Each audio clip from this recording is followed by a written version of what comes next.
સર્વે વહાલા વૈષ્ણવોને અમારા જય શ્રી કૃષ્ણ. વૈષ્ણવો, આજે આપણે સત્સંગમાં સત્સંગ કરીશું.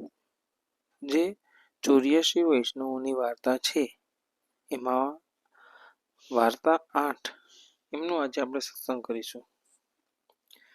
એ વાર્તા 8 છે એમ શ્રી મહાપ્રભુજીના સેવક ગદાધર દાસ એમની વાર્તા છે, કે જે કપિલ સારસ્વત બ્રાહ્મણ કળામાં રહેતા હતા. આ વાર્તા 8 છે એ સત્સંગ આપણે શરૂ કરીએ એ પહેલા આપ સર્વે વૈષ્ણવોને વિનંતી કરીશ, આ 84 વૈષ્ણવોની વાર્તા વધુમાં વધુ વૈષ્ણવોને મોકલજો આગળ, જેથી એમને પણ આ સત્સંગનો લાભ મળે. અને અમારા ગ્રુપમાં, સત્સંગના ગ્રુપમાં તમે ન જોડાયા હોય તો અવશ્ય જોડાઈ જજો. અમારો સત્સંગનો જે વોટ્સઅપ નંબર છે અહીં આપેલો હશે, એમાં તમે જય શ્રી કૃષ્ણ લખી મોકલશો એટલે અમે ગ્રુપમાં એડ કરી દઈશું, અથવા અમારા ગ્રુપની લિંક તમને આપોઆપ મળી જશે. હવે આપણે શરૂ કરીએ વાર્તા 8, કે તે ગદાધર દાસ મકર સ્નાન માટે તીર્થરાજ પ્રયાગ દર વર્ષે જતા.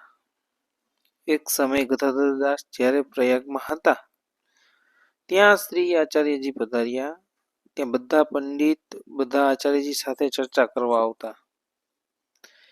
ગદાધર દાસનો કાકા પ્રયાગમાં રહેતા, તે ગદાધર દાસ ઉતરતા. તે ગદાધર દાસના કાકા પંડિત હતા, પરંતુ શૈવ હતા.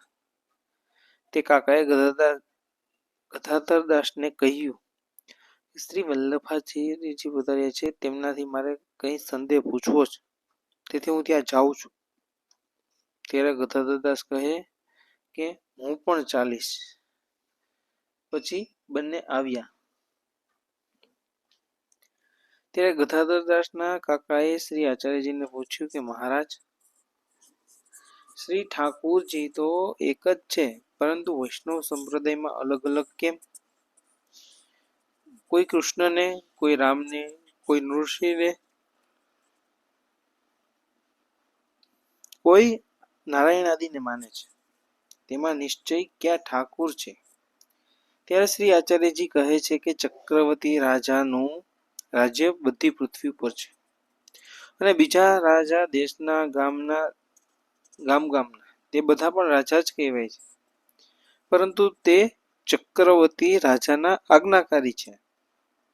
એ જ પ્રમાણે પૂર્ણ પુરુષોત્તમ શ્રી કૃષ્ણ જ તે સર્વોપરી બીજા અવતારના અંશકલા કરીને થાય છે. બધા શ્રી કૃષ્ણના આજ્ઞાકારી શ્રી ઠાકોરજી તો બધાને કહીએ છીએ. ત્યારે ગદાધર દાસના કાકા ચૂપ રહ્યા. ગદાધર દાસ દેવી જીવ, એમના મનમાં સિદ્ધ બેસી ગયો કે શ્રી આચાર્યજીની શરણે જઈએ તો શ્રી કૃષ્ણની પ્રાપ્તિ થશે. ત્યારે ગદાધર દાસે શ્રી આચાર્યજીને દંડવત પ્રણામ કરી વિનંતી કરી કે મહારાજ, મને શરણે લો, સંસારમાં તો બહુ ભટક્યો. ત્યારે શ્રી આચાર્યજીએ કહ્યું કે તમે તમારા કાકાને પૂછો, એનું ચિત્ત દુઃખ પામે તો સેવક શા માટે થાવ? ત્યારે ગદાધર દાસના કાકાએ કહ્યું કે મહારાજ, અમારે તો ગાયત્રી મંત્રથી કામ છે, બીજું અમે જાણતા નથી. ગદાધર દાસને એ જાણે છે, ના અમે હા કહીએ, ના અમે ના કહીએ.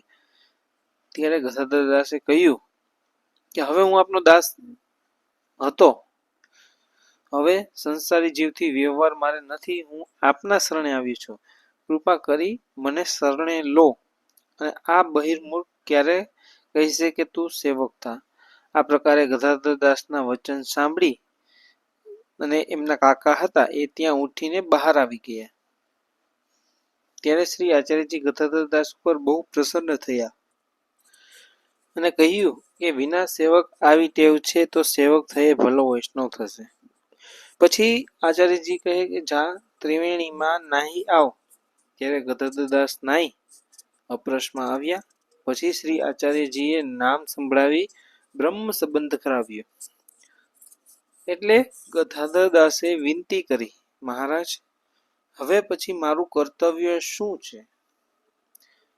ત્યારે ગદાધર દાસને શ્રી આચાર્ય કે જ્યારે ગદાધર દાસ ભગવત સેવા કરો,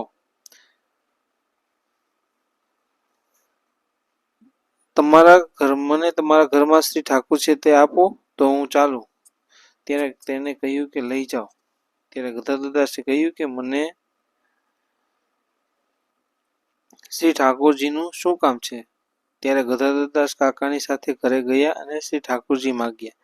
ત્યારે તેને કહ્યું કે ખાનપાન તો કરો જ, બપોર થયો, શ્રી ઠાકોરજી પછી લઈ જજો. ત્યારે ગદાધર દાસે કહ્યું કે હવે અમારે અને તમારે જલ વ્યવહાર નથી, શ્રી ઠાકોરજી દો, અમે તો શૈવ માર્ગીય છીએ, અમારે શ્રી ઠાકોરજી તો શું કામ? અમે તો મહાદેવજીને જાણીએ છીએ, તેથી જલ્દી લઈ જાઓ. શ્રી ઠાકોરજીએ ગદાધર દાસના કાકાનું મન એથી ફેરવ્યું કે ભગવદીએ જેનું ઘર છોડે ત્યાં શ્રી ઠાકોરજી પણ ન રહે, તેથી જલ્દી આપ્યા. અને પછી શ્રી આચાર્યજીએ તે શ્રી ઠાકોરજીને પંચામૃત સ્નાન કરાવી શ્રી મદન મોહનજી નામ ધર્યું. ગૌર સ્વરૂપ છે. 3 દિવસ શ્રી ગદાધર દાસ શ્રી આચાર્યજી પાસે રહ્યા, સેવાની બધી રીતિ શીખ્યા. પછી શ્રી આચાર્યજીએ ભક્તિ વર્ધની ગ્રંથ કર્યો, તેનું વ્યાખ્યાન કર્યું. તેમાં આપ શ્રીએ આજ્ઞા કરી, તેમાં સેવામાં આવ્યાવૃત થઈને કરવી એમ કહ્યું. તેથી ઉતરતી કક્ષાએ કે વ્યાવૃત્તિ કરે અને હરિમાં મન રાખે. આ સાંભળતા જ ગદાધર દાસે સંકલ્પ કર્યો કે કંઈ વ્યાવૃત્તિ કંઈ કરવી નહીં. પછી શ્રી ગદાધર દાસ શ્રી આચાર્યજીના મહાપ્રભુજીથી વિદાય લઈ ઓરછા ગામે પોતાના ઘરે આવ્યા. એમનું મન લગ્ન તો થયું ન હતું, મા બાપ પણ ન હતા, એમની અવસ્થા પણ વર્ષ 30ની હતી. તેથી તેમના સગા સંબંધીએ કહ્યું કે હવે તમે બીજા ઘરમાં જઈને રહો, હું વૈષ્ણવ થયો છું, હવે મારે તમારે જલનો વ્યવહાર નથી. ત્યારે તેઓ બીજા ઘરમાં જઈને રહ્યા. પછી ગદાધર દાસ બધું ઘર ખામા કરી શ્રી મદન મોહનજીની પ્રીતિથી સેવા કરવા લાગ્યા. તે ગદાધર દાસને શ્રી મદન મોહનજી સાનુભાવ જણાવતા. પહેલા ગદાધર દાસ યજમાનના ઘરે જતા, જે જોઈ એ લાવતા. વૈષ્ણવ થયા પછી વૃત જેવા રહેતા, બધી જગ્યાએ જવાનું છોડી દીધું, જે આવે એમાં નિર્વાહ કરે. એમનું ચિત્ત ફલરૂપી નાનસી સેવામાં લાગ્યું, જે તત્સ્ય પ્રણવ સેવા એ ભાવમાં મગ્ન રહેતા. તનુજા વિત્તજા, જે બને તે કરે, બહુ સંગ્રહ કરે નહીં, અને જે સામગ્રી આવે તેની સામગ્રી શ્રી મદન મોહનજીને ભોગ ધરે અને પછી વૈષ્ણવને મહાપ્રસાદ લેવડાવી દેતા. એ પ્રકારે એ ત્યાગપૂર્વક રહેતા. પછી એવું બન્યું કે એક દિવસ ભગવદ ઈચ્છાથી યજમાનના ઘરેથી કંઈ આવ્યું જ નહીં. હવે એનું કારણ એ કે શ્રી ઠાકોરજીએ પરીક્ષા લીધી કે આવ્યા વૃત્તિનો સંકલ્પ થવો સહજ છે, પરંતુ ન મળે ત્યારે ધીરજ રહે એ મહાકઠણ છે. તેથી કંઈ આવ્યું નહીં ત્યારે મંગલામાં જલની લોટીનો ભોગ ધરી, શૃંગારમાં અને રાજભોગમાં પણ જલ ન ધર્યું. પછી ઉત્તાપન અને શયન પહેરેલું જલ ધર્યું, પરંતુ ઉધાર ન લીધો. કેમ કે એવો વ્યવહાર છે કે જે ઉધાર લે છે તો લેણદારનું જ્યાં સુધી દ્રવ્ય ન દે ત્યાં સુધી સેવા ગણે, એની સેવા ગણે, પોતાની નહીં. અને કાળનું પ્રમાણ નહીં ઉધાર લીધું ને દેહ છૂટી જાય તો ઋણ માથે રહે અને જન્મ લેવો પડે, એમ શાસ્ત્રમાં લખ્યું છે. પરંતુ આમને તો કાળનોય ડર નથી. આવ્યાવૃત થઈ શ્રી આચાર્યજી મહાપ્રભુજીના ગ્રંથનો આશ્રય કર્યો છે. એમ કરતા કરતા રાત્રિ પ્રહર 1:30 ગઈ. છાતીમાં આગ જેવું લાગ્યું કે આજ મારા શ્રી ઠાકોરજી ભૂખ્યા રહ્યા. એટલે એનો હેતુ એ હતો કે જો જલ ધરીને માનસીમાં બધું માનસી સેવામાં બધું આરોગ્ય આવી જશે. તો શ્રી ઠાકોરજી પણ આરોગ્ય છે, કેમ કે એ પણ શ્રી રાધા સહચરીની સખી છે. કલકંઠી એમનું નામ હતું. કુમારિકાના યુથમાં છે અને એમને શ્રી યમુનાજીનો આશ્રય છે. રાધા સહચરીના ગાન સમયે એ સ્વર પૂરો પાડે છે. એમનો કંઠ પણ બહુ સુંદર છે. શ્રી યમુનાજીના ભાવથી બધા ભોગમાં જલ જ ધર્યું. તેથી સઘળી સામગ્રી ભાવ વડે સિદ્ધ છે, પરંતુ આ સામગ્રીમાં વૈષ્ણવનું સમાધાન નથી. બધી ઇન્દ્રિયોની સેવા નથી. સામગ્રી હાથથી ધરે અને વ્રજ ભક્તની માનસી પણ કરે, અને શ્રી ઠાકોરજીને અલગ મનોરથ પણ કરે છે. એ પુષ્ટિ માર્ગની રીતિ છે. જો સામગ્રી હાથથી ભોગ ધરવામાં પ્રીતિ ન હોય, તે વ્રજ ભક્તોને ભાવ પણ છૂટી જાય છે, જ્ઞાનમાંથી રીત જાય છે. પત્ર પુષ્પ ફળ તોય આ વાક્યમાં ગૂઢ અર્થ છે. મર્યાદા માર્ગીયના ભાવપત્ર પુષ્પ ફળ અને જલ જેવું બન્યું એવું ધર્યું. સામગ્રીનો આગ્રહ નથી. ગીતામાં કહે છે કે ભક્ત ઘરે ધરે. એમાં એ અર્થ કે ભક્ત હોય તે ચારે વસ્તુઓ વિવેકપૂર્ણ ધરે. સ્નેહી હોય તેને ભક્ત કહીએ છીએ. તેમાં પત્ર તથા પોઈના પત્તા, અરવીના પત્તા, તેના પાત્રોડા વગેરે સ્નેહથી સિદ્ધ કરીને ધરે. જ્યારે અજ્ઞાની હોય એને સ્નેહ નથી. તે મીઠા કડવા પત્તા ધરે અને ફૂલમાં ગુલાબના ફૂલને ખાંડમાં મેળવી સામગ્રી ધરી અને પ્રેમથી આરોગાવે. ફળ પણ સુંદર મીઠા કે કડવા એ ચાખીને ધરે. ભક્ત હોય તો ચાખે, યદ્યપિ મર્યાદામાં ભીલડી સબરી હતા. તે પણ વનમાં ફળ ખાઈને જ ધરતા, કેમ કે ફળ ઝેરી હોય, કોઈ કીડાનું ખાધેલું હોય તો તે પહેલા મને દુઃખ થાય, પછી શ્રી રામચંદ્રજીને થાય. આમ સ્નેહપૂર્વક વિચારતી. તેથી શ્રી રામચંદ્રજીએ વખાણ કર્યા કે આવા ફળ દશરથ પિતાને ત્યાં અને જનક વૈદેહીને ત્યાં લગ્નમાં પણ નથી ખાધા, કેમ કે ત્યાં આવી પ્રીતિ નહીં. ભક્ત સિદ્ધ કરીને ધરીને જ્ઞાની જેવું મળે તેવું ધરે. આ ગદાધરદાસ તો પુષ્ટિ માર્ગીય લીલા સંબંધી છે. તેથી હૃદયપૂર્વક જલ તો ધર્યું, પરંતુ સ્નેહી છે. તેથી છાતીમાં આગ લાગી કે આજે કંઈ ન આવ્યું. તેથી છાતીમાં વીરરૂપી આપી કે આજ કંઈ ન ધર્યું. કારણ કે જે વૈષ્ણવને લેવડાવ્યા વિના શ્રી ઠાકોરજી ભૂખ્યા જ છે, આ પ્રકારનો ગૂઢ ભાવ એમના હૃદયનો છે. શ્રી ઠાકોરજીને વિરહનું દાન એમને કરવું છે. તેથી કંઈ ન આવ્યું. તેથી છાતીમાં વિરહરૂપી અગ્નિ લાગી અને મુખ્ય અધિકારી થયા. જેને વિરહ નથી તેને પુષ્ટિ માર્ગનું ફળ નથી. આ પ્રકારે 1.5 પ્રહર રાત્રિ ગઈ. ત્યાં એક યજમાન આવ્યો અને ગદાધરદાસને પોકારીને કમણ ખોલાવી ₹4 અને કંઈક વસ્ત્રાદિક આપ્યા. કહ્યું કે આજે અમારે ત્યાં શુદ્ધ શ્રાદ્ધ હતું, તેની દક્ષિણા લો. એમ કહી ઘરે ગયો. એમાં ગદાધરદાસના હૃદયમાં તો બહુ વિરહ હતો કે બહુ જલ્દી હું કંઈક ધરું.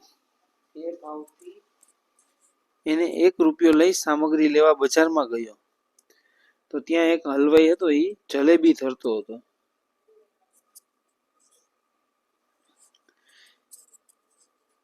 એ જોતા જ એમને પૂછ્યું કે આમાંથી કોઈને આપી તો નથી ને? ત્યારે તેને કહ્યું કે હમણાં કરી છે, વેચી નથી. ત્યારે ₹1 દઈને કહે કે જલ્દી તોલી દે. એ લઈને ઘરે આવ્યા.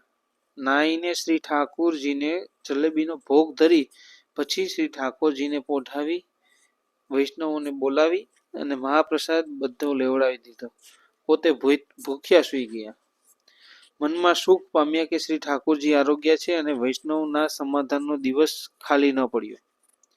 પછી ₹3 સીધું સામગ્રી લાવી ભોગ ધર્યા.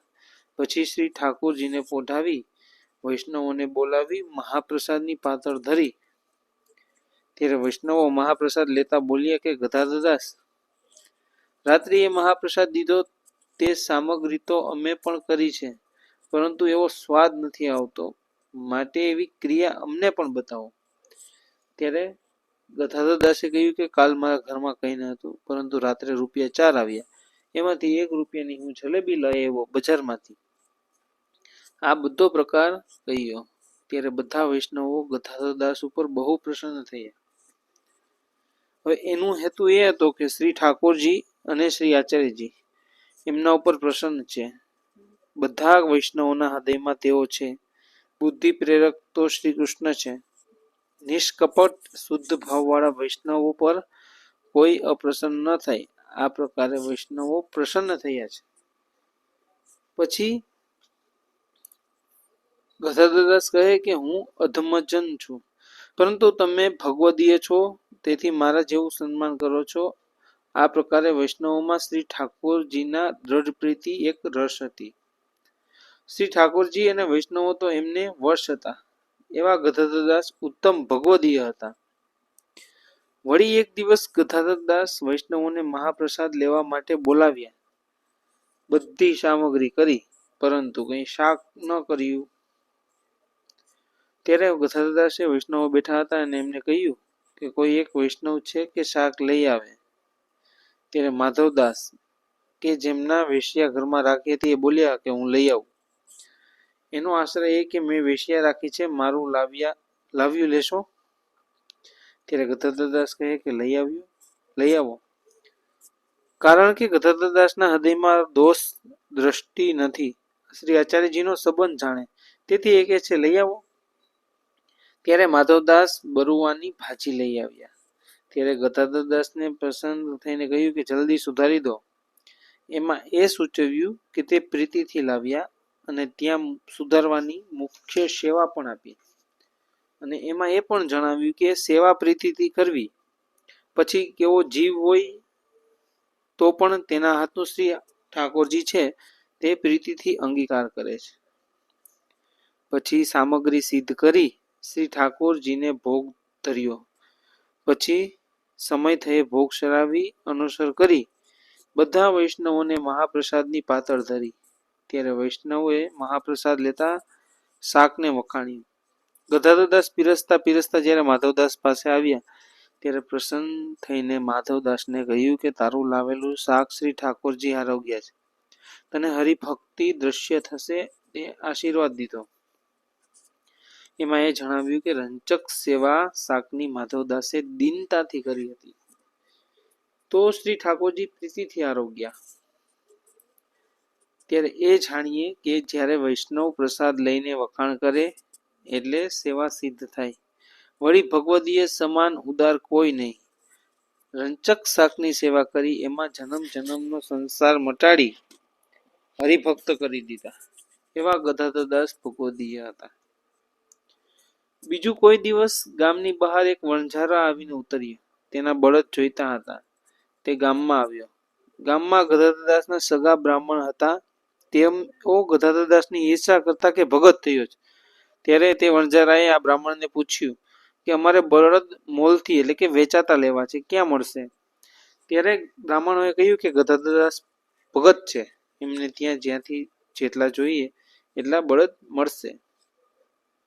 પરંતુ આમ તો એ નહીં આપે. એમની પાસે પહેલા રૂપિયા આપો અને કહેજો કે ઈચ્છા હોય ત્યાંથી મંગાવી દો, પરંતુ બીજા દિવસે જજો ત્યારે તમને બળદ મળશે.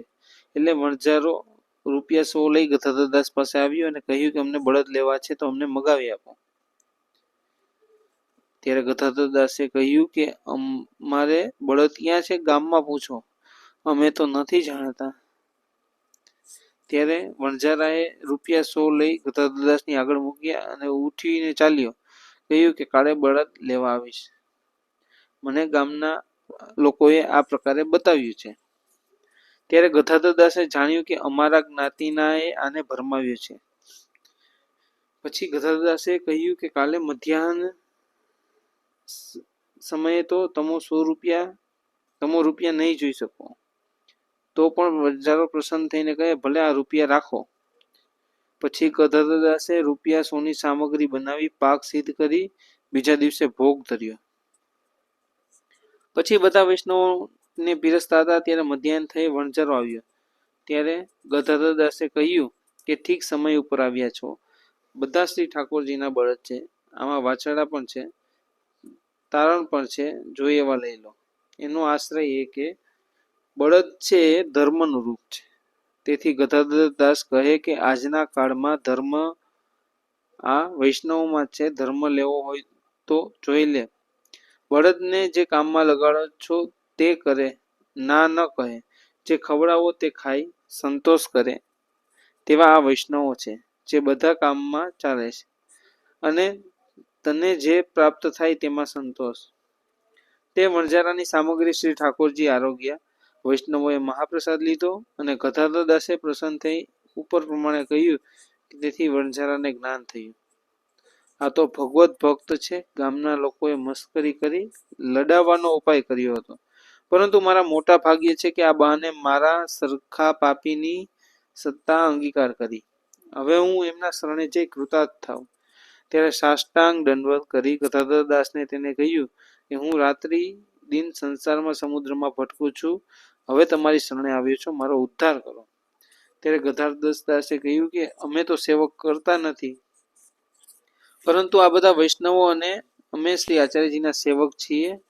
તેઓ અડેલમાં બિરાજે છે, તેમના સેવક થાઓ. પછી ગદાધર દાસે દેવી જીવ જાણી અને એને મહાપ્રસાદ આપ્યો. પછી વણઝારો અડેલ આવી શ્રી આચાર્યજી પાસે નામ પામી કૃતાર્થ થયો. હવે એમાં એ જણાવ્યું કે ભગવદીય એક ત્રણના સંગથી ઉત્તમ જીવ હોય તો એનું કાર્ય થઈ જાય છે. ગદાધર દાસ એવા ભગવદીય હતા કે એમનો હૃદયનો અગાધ ભાવ છે, તે કેવી રીતે કહી શકાય. અને એ શ્રી આચાર્યજીના એવા કૃપા પાત્ર ભગવદીય હતા કે એમની વાર્તા આપણે ક્યાં સુધી કહીએ. તો અહીં આપણે આ વાર્તા જે 8 હતી ગદાધર દાસની એ આપણે અહીં પૂર્ણ કરીએ છીએ. ફરી આવતા સત્સંગમાં આપણે પુષ્ટિમાર્ગીય સત્સંગમાં એક અલગ વિષય પર આપણે સત્સંગ કરીશું. તો એવા સર્વે વહાલા વૈષ્ણવોને અમારા તરફથી જય શ્રી કૃષ્ણ. અને જો તમને અમારા ગ્રુપમાં ન જોડાયા હોય તો અવશ્ય જોડાઈ જજો. અમારા ગ્રુપમાં દરરોજ એક